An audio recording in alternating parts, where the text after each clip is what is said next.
kambing, balde nila ang ginadala ko. Isang gulong, kasi lang iwain. Iwain pa, paano po ba yung bibiyakin? Nagari. May ano dyan, oh. Grinder. Hindi. Yung palakol. Nagano mo sa palakol. Ano na, yung isa nito, ano na, naglalandik na tong isa na to. Oh, Naglalandik na yan. Hindi na magtatagal yan, ano.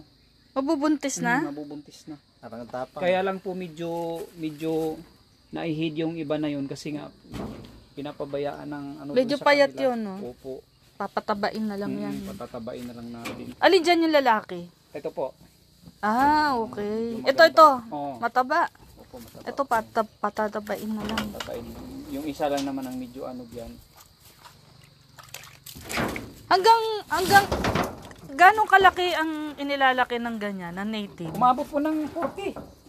Ah, lalaki pa yan, lalaki pa. Ay, sabagay, nakakita pala ako sa taas ng baboy. Malaki-laki din, pero hindi nga kasing laki ng ano. Hindi talaga kasing laki ng ang Oo, masarap yung daw po talagang condition ano. nito, 15 kilos hanggang 20. Ah, 15 kilos. 15 kilos hanggang 20. Ayun po, maga na yung ano niya. Oh.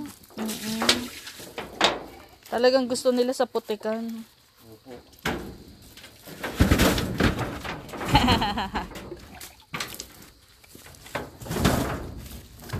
Pwede pala daw nating dalhin dito yung ano, Je. Gulo.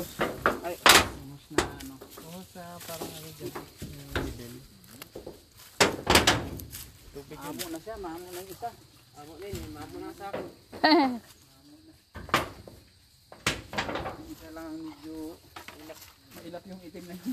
Parang baboy ramo talaga eh. Nakakawala lang kasi andun sa kanila.